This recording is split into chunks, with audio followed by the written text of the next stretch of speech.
Hey guys, it's Sue. Welcome back to my channel. I'm so glad you're here. Today I'm going to be churning butter. No, I'm not churning butter. But I am making butter. I am making it at home and I'm doing it in minutes.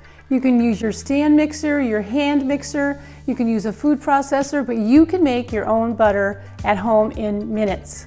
If you've never made your own butter, you've got to at least try it once. It is a riot. A riot?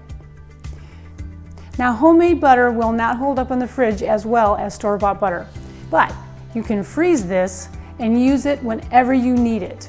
I think you're really gonna love this. It's simple, it's good. You're gonna wanna make your own butter. Check it out.